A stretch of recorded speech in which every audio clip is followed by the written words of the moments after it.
The past is a place to learn from, not to live in. लेकिन हम में से बहुत सारे लोग यही गलती बार बार करते हैं। मैं आप सभी मिलजुल के यही गलती दोहराते हैं कि हम अपने अतीत को भूलना नहीं चाहते या भूल नहीं पाते और उसको अपने वर्तमान में ला लाकर उसी में जीना शुरू कर देते हैं। और यही एक गलती हमें नहीं करनी होती है, क्योंकि ये हमारा अतीत तो खराब कर ही चुकी है, हमारा वर्तमान भी खराब करेगी। इसलिए आपने अगर कभी कोई गलती ही क्यों ना की हो या आपके साथ कभी कुछ गलत क्यों ना हुआ हो, आपको ये सोच के आगे अपनी ज़िंदगी में पैर रखना है कि जो हमने गलतियां करी उनसे हमने जो विजडम हासिल किया वो हमें हेल्प करेगी हमारे प्रेजेंट को अच्छा बनाने में।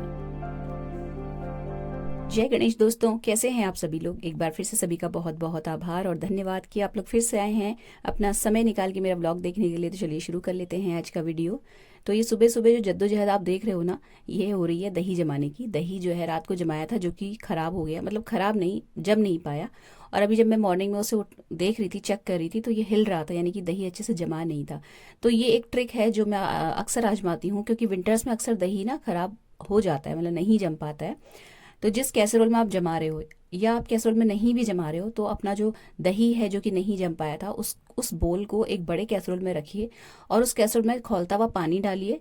दही वाला जो बोल है उसको उसमें रखिए, उसको अच्छे से कवर करके कैसरोल का जो ढक्कन है वो लगा दीजिए।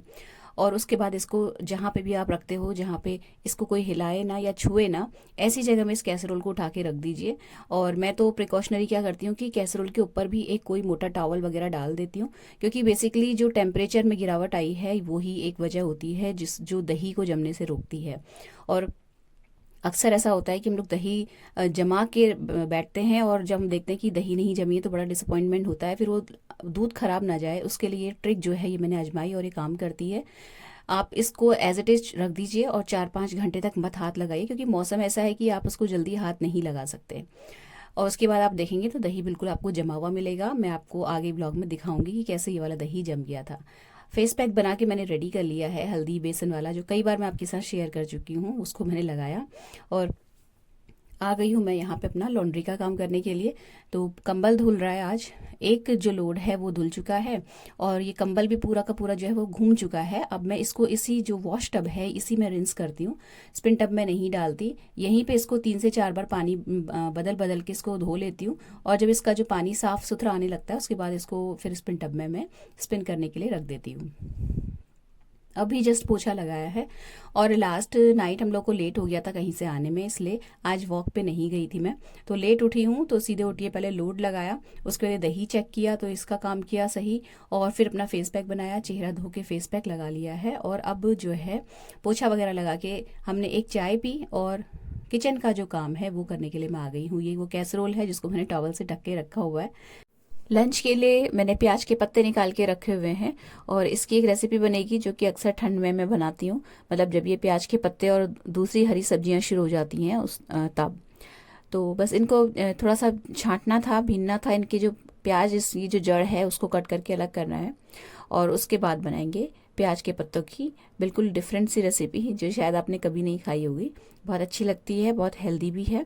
अच्छा, इसके बाद जो है ये कपड़े थे ये सारे फैलाए मैंने, और एक पैकेट दलिया रखा हुआ था घर में, तो वो बहुत दिन से मुझे लग रहा था कहीं ख़राब ना हो जाए। एक्चुअली जब हस्बैंड के दांतों का ट्रीटमेंट चल रहा था तो उस टाइम से आया हुआ ये दलिया रखा है, तो ये भून के मुझे भरना था।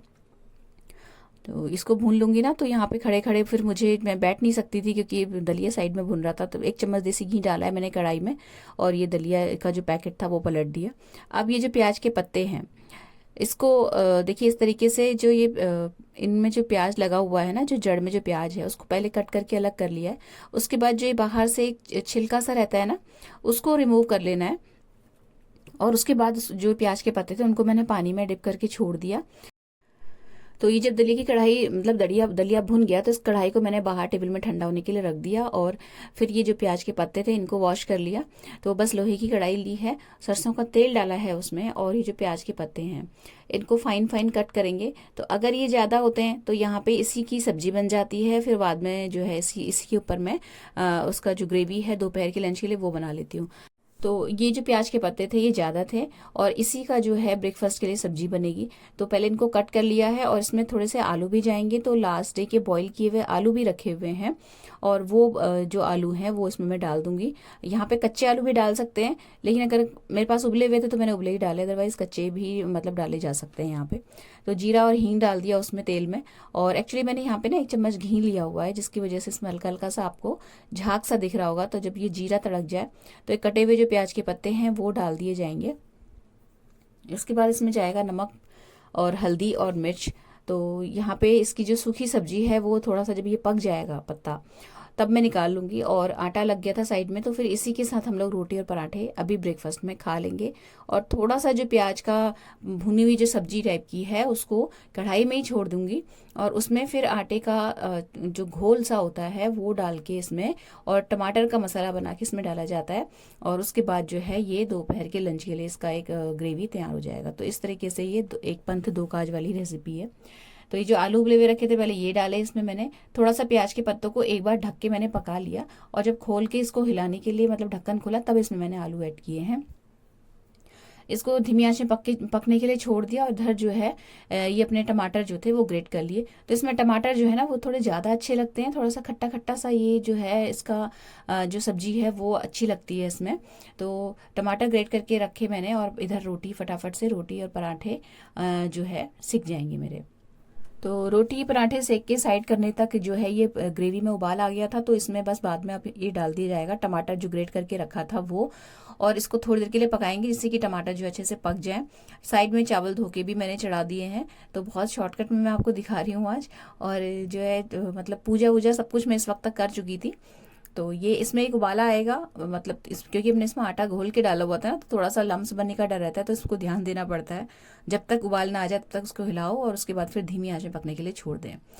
हर्बल चाय मैंने साइड में चढ़ा रखी है। और ये जो अनियन कटा था ये सैलेड में कटेगा दोपहर के लिए, इसी प्याज के पत्ते का जो अनियन था। बर्तन वर्तन सारे धुल गए हैं। और इसके बाद जो है फिर मैं अपना चाय मैंने छानी, यहाँ पे रखी, मैं तैयार हो गई। पहले अपना पानी का बॉटल पर्स वगैरह सब कुछ साइड में रख दिया मैंने निकाल के बिल्कुल रेडी। और अब मैं जाऊंगी छत पे कपड़े लेने के लिए।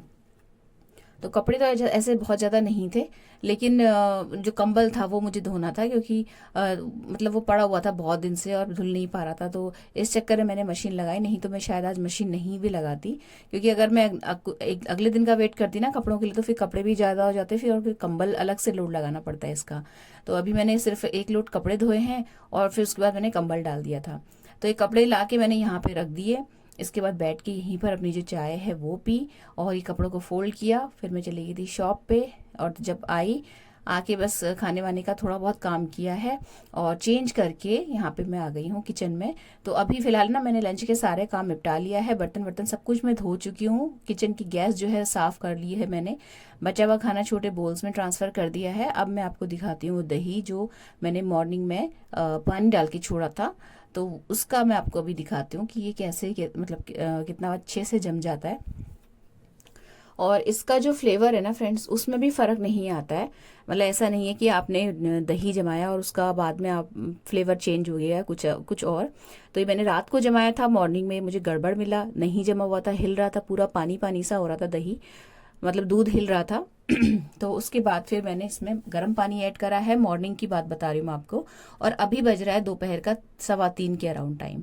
तो अब मैं आपको दिखाऊं ढक्कन खोल के, तो ये दही बिल्कुल प्रॉपर वे में जैसे जमता है वैसे जम चुका है। और इसमें हल्का सा देखिए जो पानी की आपको लेयर दिखेगी ऊपर से, ये जो हिल रही है ये एक्चुअली मतलब आप इसे दूध मत समझिएगा, ये दही ही है। तो अभी मैं आपको चम्मच से कट करके दिखाती हूँ जिससे कि आपको थोड़ा सा पता चल जाए। तो ये देखिए ये वही दही है और बहुत अच्छे से जम चुका है। कहाँ तो बिल्कुल ही हिल रहा था दूध अलग से, बट अभी बिल्कुल बढ़िया जम चुका है। फ्लेवर में कोई गड़बड़ नहीं रहेगी, बहुत अच्छा सा जैसे नॉर्मल दही जमने में स्वाद आता है वैसे ही स्वाद इसका भी रहेगा। तो अगर कभी जाड़ों में दही बिगड़ता है ना तो मैं अक्सर ये वाला ट्रिक अपनाती हूँ और ये सही से जम जाता है। बस यहाँ पे शर्त ये है कि आप इसको ना रख के भूल जाओ, मतलब बार बार आप उसे खोल के हिलाने की और चेक करने की ज़रूरत ना की कोशिश ना करें, नहीं तो फिर ये ख़राब हो जाता है। आपने पानी ऐड किया कैसरोल में, दही का जो बोल है वो रखा, कैसरोल को ढक्कन लगा के साइड में कोने में रख दीजिए जहाँ पे भी आप रखते हो, और उसके बाद उसको 4-5 घंटे तक हाथ नहीं लगाना है बिल्कुल भी। उसके बाद फिर मैं कमरे में आई थी ना, तो ये जो साड़ी है ये मेरे को फॉल लगाने के लिए निकाली मैंने बाहर। इसमें आधा अधूरा फॉल लगा हुआ है, 5-6 महीने से रखी हुई है ये साड़ी और इसका फॉल नहीं पूरा होके दे रहा है। तभी मेरे हस्बैंड का कॉल आ गया कि जो ऑफिस की जो लड़की है उसकी तबीयत कुछ ज़्यादा ख़राब, मतलब फीवर तो था ही, आजकल सबको आ रखा है वायरल। तो वो एकदम से घर उसको जाना पड़ा, तो अब फिर मुझे जाना पड़ेगा। तो जो एक कपड़े पहन मैंने वो उतार के रखे थे ऑफिस जाने वाले, हालांकि मुझे भी हल्की हल्की खांसी और थोड़ा सा हरारत सी थी, फीवर तो नहीं था लेकिन मन नहीं कर रहा था जाने का भी, बट अब मजबूरी पड़ गई। तो वो साड़ी को एज इट इज़ छोड़ा मैंने और अपना जो कपड़े थे वो निकाले और चाय चढ़ाई है यहाँ पे, दूध की मलाई उतारी, तैयार होते होते ही मैंने अपनी चाय पी और फिर मैं चल दी दुकान को। तो जो लंच के बर्तन थे ना वो भी मैंने यहाँ पे चाय पीते पीते ही लगाए, और जो सुबह दलिया भून के रखा था ये इस डब्बे में भरा, क्योंकि ये भी खुला हुआ ऐसे ही छोड़ के गई थी मैं जाली लगा के, तो इसको भर के रखा और फिर अपनी चाय लेके फिर मैं आ गई हूँ इस कमरे में, और अब हो जाऊंगी मैं फिर से तैयार। तो अभी ना थोड़ा सा दवा भी मैंने खा ली थी, अब बिल्कुल भी इच्छा नहीं कर रही थी। थोड़ा मॉर्निंग में जब मैंने अपनी हर्बल टी पी थी ना, लेमन ग्रास टी, उससे मुझे बड़ा आराम मिलता है जब मुझे कुछ गले में दर्द या खांसी वगैरह का दिक्कत रहती है, बहुत रिलीफ करती है वो चाय। तो उसकी वजह से मैं दुकान में चली गई थी, मैंने तब तक भी दवाई नहीं खाई थी, लेकिन अब जब हस्बैंड का कॉल आया ना तो फिर मैंने खड़े होने के लिए ज़बरदस्ती मुझे एक गोली खानी पड़ी, और फिर मैं चाय पी के चल दूंगी अब शॉप में। तो एक कोई सब्सक्राइबर दोस्त है मेरी, वो पूछ रही थी कि अपना विंटर का स्किन केयर रूटीन बताइए। तो मेरी ना स्किन भगवान की दया से ऐसी है कि नॉर्मल स्किन है, तो इसमें बहुत ज़्यादा कोई ब्रेकआउट्स नहीं होते, बहुत ये ड्राई नहीं होती, ना ही मुझे बहुत ज़्यादा ऑयल आता है स्किन में, तो मुझे ऐसा बहुत ज़्यादा केयर करने की ज़रूरत नहीं पड़ती। लेकिन कुछ छोटी छोटी बातें हैं जिनको मैं ध्यान रखती हूँ कि क्योंकि भाई 40 में पहुँच चुके हैं, तो अब बहुत ऑब्वियस सी बात है, ब्रेकआउट्स भी होंगे और झुर्रियाँ भी पड़ेंगी और बहुत सारी चीज़ें जो है हार्मोनल चेंजेस के साथ जो है स्किन में आती हैं। और तो उसका अगर शुरुआती तौर से ध्यान रख लो ना, तो फिर आप थोड़ा सा चीज़ों को डिले कर सकते हो। आप देखिए बुढ़ापा आने से कोई नहीं रोक सकता, लेकिन हाँ आपकी स्किन इतनी इतनी रहेगी प्रेजेंटेबल कि आपको उठ के एकदम से भी कभी किसी फंक्शन में जाना पड़ेगा ना, तो आप फेशियल वगैरह कराने की ज़रूरत आपको नहीं पड़ेगी। तो एक फेस पैक जो अक्सर मैं लगाती हूँ, वो तो मैं आप लोगों से बहुत बार शेयर कर चुकी हूँ कि वो मेरा फेवरेट फेस पैक है, जिसको मैं बहुत टाइम से इस्तेमाल कर रही हूँ और उससे मुझे बहुत पॉजिटिव रिजल्ट्स मिलते हैं। इसके अलावा एक मुल्तानी मिट्टी वाला फेस पैक भी है जो कि मैंने छोड़ दिया है इस बीच में काफ़ी टाइम से, जिसको मैं समर्स में अक्सर लगाती थी। एक तो वो चीज़ है, उसका ध्यान मैं रखती हूँ कि मैं हफ्ते में कुछ नहीं तो 3 बार और नहीं तो 2 बार तो लगा ही लूँ फेस पैक। और इसके अलावा सोने से पहले चेहरा धोना बहुत ज़रूरी होता है फ्रेंड्स, आप चाहे मेकअप करो या ना करो। जैसे मेरा रूटीन का मेकअप ऐसा बहुत ज़्यादा नहीं है, बहुत ज़्यादा ऑयल रहता है स्किन पे, कभी ऐसा लगता है कि चिपचिपी सी हो रही है गर्मियों में, तब मैं कॉम्पैक्ट पाउडर लगा लेती हूँ। इसके अलावा और कोई भी स्किन पे मैं लेयर नहीं लगाती, कुछ फाउंडेशन वगैरह कुछ भी नहीं। लेकिन जैसे सोने से पहले चेहरा धोना, और चेहरा धोने के बाद आपको जो भी सूट करती, चाहे क्रीम लगाओ चाहे ऑयल लगाओ, वो जरूर लगा के सोना चाहिए, क्योंकि रात को जब आप रेस्ट कर रहे होते हो ना, तो आपकी स्किन का जो एब्जॉर्प्शन है वो बहुत बेहतरीन तरीके से होता है उस टाइम पे। तो जो भी आप, अगर आपको कोई स्किन में कोई प्रॉब्लम है तो उससे रिलेटेड आप जो भी चीज़ें करते हो कि उसको क्योर करने के लिए ना, वो अगर आप रात को सोने से पहले करोगे तो रिजल्ट जल्दी मिलते हैं। तो जैसा कि मैंने बताया मेरी स्किन नॉर्मल है, चाहे सर्दी हो या गर्मी। गर्मी में क्योंकि एसी में ही सोते हैं ज़्यादातर, तो तब भी मैं जो कोकोनट ऑयल होता है उसकी मसाज करे बिना नहीं सोती हूँ। 5 मिनट का टाइमर लगाती हूँ और उसके बाद कोकोनट ऑयल से ही मसाज करती हूँ, जिससे कि जितने जो स्ट्रोक्स होते हैं मसाज के, वो अपलिफ्ट करने वाले होते हैं स्किन की, जो चेहरे की जो स्किन है उसको ऊपर की ओर लिफ्ट करने वाले स्ट्रोक्स देते हुए मैं मसाज करती हूँ। और ये रोज होता है, अगर मैं रात को 1:30 भी कहीं मैरिज से आ रही हूँ या 12 बजे भी कहीं से आ रही हूँ पार्टी से, तो आके चेहरा धोना, ब्रश करना और स्किन पे ऑयल की मसाज करना नहीं भूलती। और पहले तो अभी तो फिर भी मैं केयरलेस हो गई हूँ, नहीं तो मैं मॉर्निंग में नहाने से पहले भी 5 मिनट का मसाज दे के उसके बाद नहाती थी। बट इतना नहीं भी आप कर पाओ, एटलीस्ट इतना कर लो कि रात को सोने से पहले अगर आपके चेहरे पे कोकोनट ऑयल आपको सूट करता है, आपको ऑयली नहीं है स्किन, किसी तरीके की दिक्कत नहीं होती है, तो 5 मिनट की मसाज को अपने रूटीन में शामिल कीजिए। अगर आपके पास कोई है जो आपकी मसाज कर सकता है तो बहुत बढ़िया है, नहीं तो अपने हाथ से खुद ही करिए। और रोज आप किसी चीज़ के लिए आप रोज एफर्ट्स डालते हो ना थोड़ा थोड़ा, तो उसके रिजल्ट्स मिलते ही हैं। और ऐसे में ये रहता है कि आपकी स्किन नेचुरली इतनी अच्छी बनी रहती है, उसमें इतने ज़्यादा थोड़ा सा ग्लो भी रहता है और उसमें खिंचाव भी आ जाता है कि आपको ना अलग से फेशियल वेशियल की ज़रूरत पड़ती नहीं है। आपको एकदम से कहीं जाना भी पड़ेगा ना, तो आप हल्का थोड़ा बहुत भी मेकअप कर लोगे तो आपकी स्किन बहुत अच्छे से प्रेजेंटेबल बनी रहती है। बहुत ज़्यादा आपको लीपा पोती करने की भी ज़रूरत नहीं पड़ती है। बट ये जो छोटी छोटी चीज़ें होती हैं ये आपको रोज़ करनी होती हैं। अब ये नहीं कि आपने आज किया 2 दिन बाद आप किसी चमत्कार की उम्मीद करें कि मैंने तो 2 दिन मसाज किया मुझे कुछ तो दिख नहीं रहा है, ये ऐसा नहीं होता है। रोज़ करिए और लॉन्ग रन में आपको फ़ायदा भी होगा, रिजल्ट्स भी देखने को मिलेंगे।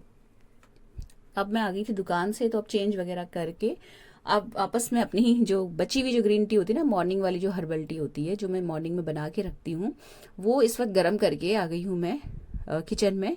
और यहाँ पे ना मेरी लहसुन की जो बॉटल थी वो खाली हो गई थी। तो इस काम को मैं एक प्रिपरेशन के तौर पे करके रखती हूँ किचन की, चाहे मुझे कोई गेस्ट आ रहे हों या मतलब नॉर्मल डेज भी होते हैं ना जब कोई भी नहीं होता है आने वाला है, कुछ इस तरीके का स्पेशल कुकिंग मुझे नहीं करनी होती है, रूटीन कुकिंग करनी होती है, तब भी लहसुन छील के मैं हमेशा रख लेती हूँ। तो ये बॉटल खाली हो गई थी तो ये भर के रखी। और डिनर के लिए आलू के गुटके बनेंगे। तो ये आलू ना लास्ट डे के उबले हैं एक्चुअली। 1-2 दिन से जब से मैं व्लॉग नहीं डाल रही हूँ तो एक तो मुझे हल्का सा गले में दर्द और हरारत थी, दूसरा लास्ट डे कोई गेस्ट के आने का एकदम से बन गया था। तो वो उनका जो फेवरेट जो अभी हमारे घर में लंच है वो यही आलू के गुटके हैं, जिसकी रेसिपी मैं आपसे शेयर भी कर चुकी हूँ पहले। बट उनका ना आना कैंसिल हो गया। तो उनके आने से पहले जब मुझे पता चला तो मैं आलू बॉईल होने के लिए रख चुकी थी कुकर में, और जब उनका कैंसिल हो गया ना तो आलू जो थे आधे पक चुके थे, तो फिर मैं उन्हें बंद नहीं कर सकती थी, तो मैंने उनको बॉईल करके छील के ठंडा करके फ्रिज में रख दिया था। तो यही आलूओं में से 2 आलू लेके मैंने मॉर्निंग में जो प्याज की रेसिपी बनाई थी ना पत्तों वाली, उसमें डाले थे। और अब ये आलू को ही मैं यूज़ कर रही हूँ गुटके बनाने के लिए। तो प्याज कट करके और सरसों के तेल में डाला है लोही की कढ़ाई में। और ये जो आप देख रहे हैं, क्या बोलूँ मैं इसको, जिसमें कूटते हैं लहसुन लहसुन वगैरह या कुछ भी जो आपको जो भी आप कूटते हो, उसको मैं नाम भूल गई तो इसमें मैंने लहसुन कूटा है, पानी डाला, सारे मसाले ऐड किए, नमक मिर्च हल्दी और धनिया पाउडर, और मिर्च दोनों तरीके की डाली। इसमें मैंने कुटी मिर्च भी और देगी मिर्च भी। उसको थोड़ी देर के लिए भीगने छोड़ देंगे जब तक कि प्याज जो है सुनहरा हो रहा है। और उसके बाद जो उबले हुए आलू हैं उनको कट कर लेंगे। तो ये जो आलू होते हैं ना, अगर मॉर्निंग के उबले हुए मतलब पहले दिन के उबले हुए और ठंडे हों तो ये गुटके और अच्छे बनते हैं, मतलब फूटते नहीं है। अगर आप गरम गरम आलू के बनाओगे ना तो ये थोड़ा सा शेप खो देते हैं अपनी। तो बस ये जो मसाला था ये इसमें डाल दिया, और इसमें लहसुन भी है और बाकी मसाले भी हैं। इसको ज़्यादा देर नहीं भूनना होता है, नहीं तो फिर लहसुन जलने लगता है और एक अलग सी स्मेल आने लगती है रेसिपी में। तो इसको फटाफट से डाल के कुछ मतलब 1 मिनट के लिए भी नहीं भूना मैंने, और उसके बाद ये आलू ऐड कर दिए। अब इसको धीमी आंच में थोड़ी देर के लिए ढक देंगे और बाद में इसको खोल के हिलाते हुए भूनते रहेंगे। तो ये बहुत बढ़िया बहुत टेस्टी बनते हैं। लास्ट में इसमें अमचूर पाउडर डाल दीजिए, अमचूर पाउडर नहीं है तो नींबू का रस डाल दीजिए, कुछ भी इस तरीके का खट्टा डाल सकते हैं। और कुछ भी नहीं है तो आप ऐसे ही खा लेंगे तो भी ये बहुत अच्छे लगते हैं। तो आलू के गुटके के साथ बनेगी रागी की रोटी। और रागी का आटा मैं बीच में लेके आई थी, सिर्फ 1 किलो लेके आई थी और वो पड़ा हुआ है, तो उसको छान के मैंने स्टोर करा हुआ है, फ्रीजर में रखा हुआ था। और अब थोड़ा मौसम चेंज हो गया है ना, तो अब थोड़ा सा इस तरीके के जो आटे होते हैं उनकी चपाती बना के खाना मैं शुरू कर देती हूँ। हालांकि मुझे कुछ बहुत ज़्यादा पसंद नहीं है, बट सिर्फ सेहत की वजह से थोड़ा सा अच्छा होता है हेल्थ के लिए, इसलिए। तो जो आटा रागी का लगाया था ना मैंने, इसमें थोड़ा सा गेहूं का आटा भी डाला है, नहीं तो ये रोटी जो है इतनी इजीली बिलती नहीं है। तो यहाँ पे जो है ये व्लॉग ख़त्म होता है। अगर अच्छा लगा हो तो प्लीज़ वीडियो को लाइक शेयर ज़रूर कीजिएगा, चैनल सब्सक्राइब करके बेल आइकन प्रेस कर लीजिएगा। मिलते हैं अगले वीडियो में। Till then take care, stay healthy, happy and positive. Thank you.